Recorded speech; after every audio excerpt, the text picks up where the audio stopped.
Malinois, Staffy, Labrador, Berger australien, Caniche et encore des centaines d'autres races possibles, vous voulez avoir un chien mais vous ne savez pas quelle race de chien serait l'idéal pour vous? Je suis là pour vous aider à choisir la race de chien qui vous conviendra.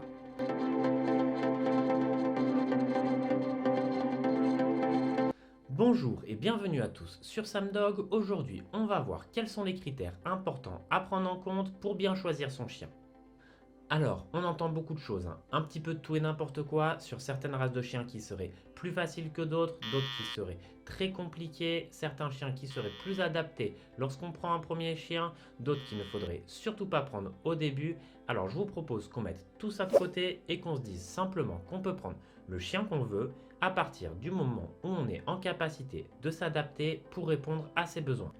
On a quand même plus de 300 races de chiens référencées en France, alors parmi toutes ces races, vous en trouverez forcément une qui vous conviendra. On va voir maintenant quels sont ces critères importants pour bien choisir son chien. Le premier point, ça va être de bien identifier les raisons pour lesquelles on veut un chien. Car on ne va pas prendre le même type de chien si on veut faire des sports canins, si on veut aller à la chasse ou si on veut un chien pour nous tenir compagnie. Ensuite, on va rechercher les qualités que l'on attend de notre futur chien. Alors que ce soit sur le plan comportemental ou sur le plan esthétique, les deux sont importants. Si vous avez déjà en tête certaines races de chiens, mais que vous avez peur de ne pas être capable de vous occuper de ce type de chien, sachez qu'à partir du moment où vous pouvez vous investir dans le bien-être de votre chien, vous serez capable de surmonter les difficultés que vous rencontrerez, et ce, peu importe la race de chien. Maintenant que vous avez une idée sur ce que vous attendez de votre futur chien, on va aborder quelques idées reçues qui vont vous aider dans votre sélection. La première idée reçue, ça va être qu'un gros chien ou un chien sportif, ça ne peut pas vivre en appartement. En effet, on entend souvent qu'il faudrait une maison avec un jardin pour avoir un gros chien ou un chien sportif, mais dans les faits, mis à part pour les promenades quotidiennes du pipi caca, ça ne va pas changer grand chose car le chien va principalement se dépenser lorsqu'il est avec vous et beaucoup moins lorsqu'il est tout seul dans la maison ou dans le jardin. Donc, appartement ou maison, dans tous les cas, il faudra promener régulièrement son chien pour qu'il puisse se dépenser. On en arrive même souvent à voir des chiens qui vivent en appartement se dépenser beaucoup plus que certains chiens qui vivent dans une grande maison avec un grand jardin, simplement car les maîtres sont obligés de les promener plusieurs fois dans la journée.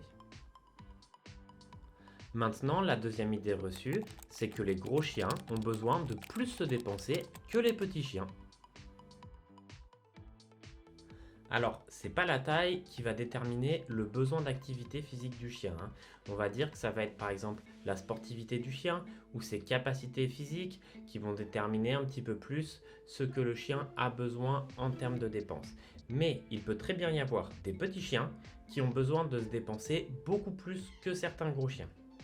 Par contre, tous les chiens ne vont pas forcément avoir besoin du même type de dépenses. Certains chiens vont aimer des activités d'endurance où ils peuvent courir longtemps, d'autres vont préférer des activités qui les stimulent mentalement. On peut aussi faire des sports canins, certains chiens vont simplement aimer jouer avec leur maître. Vous pouvez trouver une activité qui vous correspond et qui correspond à votre chien. Puis on a aussi certaines races de chiens qui ont un besoin en exercice un petit peu moins élevé, comme par exemple certains bulldogs français ou certains cavaliers King Charles.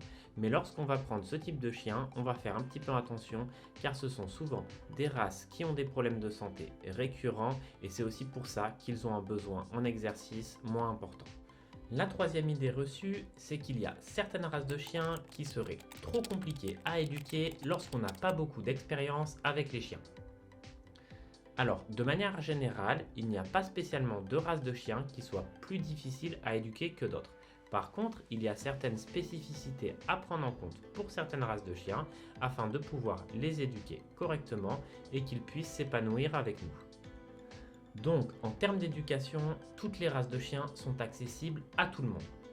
Par contre, ce qui peut être un petit peu plus important pour l'éducation de votre chien, ça peut être de trouver un bon élevage qui ait fait un travail correct sur ses reproducteurs et sur sa portée et qui puisse vous accompagner tout au long de la vie du chiot et même après par des conseils si vous en avez besoin.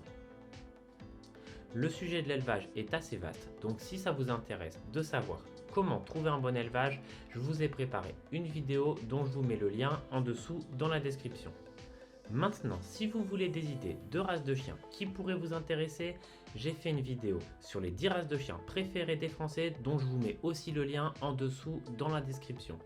Et j'espère qu'avec toutes ces informations, vous pourrez trouver la race de chien qui vous conviendra.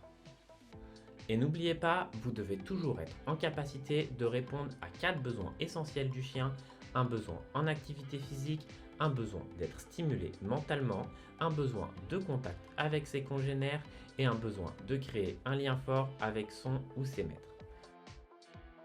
Au revoir et à bientôt sur Samdog.